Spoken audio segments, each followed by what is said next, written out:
Hello மக்களே, ஒரு முக்கியமான செய்தி.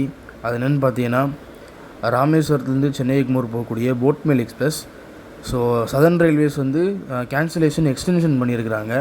ரீசெண்டாக வந்து 5வது டிசம்பர்லேருந்து 14th டிசம்பர் வரைக்கும் கேன்சலேஷன் அனௌன்ஸ் பண்ணாங்க. இப்போ வந்து பார்த்திங்கன்னா 15th டிசம்பருக்கு அப்புறம் 2nd February வரைக்கும் ராமேஸ்வரத்துலேருந்து சென்னை எக்மோர் போகக்கூடிய boat mail express 2nd February வரைக்கும் கேன்சலேஷனில் இருக்கும்.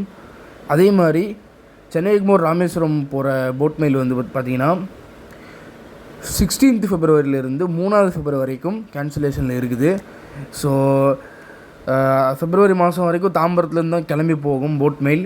ஸோ ரயில்வேஸ் வந்து வெளிப்படையாக அனௌன்ஸ் பண்ணிட்டாங்க. ஸோ பார்த்திங்கன்னா நம்ம மக்கள் மண்டபம், ராமநாதபுரம் எல்லோரும் வந்து பார்த்திங்கன்னா அதிகபட்சமாக சேதுவில் போகிறவங்க தான் இருப்பாங்க. போட் மெயிலில் போகிறது ரொம்ப ரொம்ப கம்மி தான். ஸோ இருந்தாலும் பார்த்து ட்ராவல் பண்ணி யூஸ் பண்ணுங்கள். உங்களுக்கு இந்த வீடியோ பிடிச்சிருந்தா லைக் பண்ணுங்கள், ஷேர் பண்ணுங்கள், மறக்காமல் சப்ஸ்கிரைப் பண்ணிடுங்க, பெல் ஐக்கானை தட்டி விட்ருங்க. தேங்க்யூ.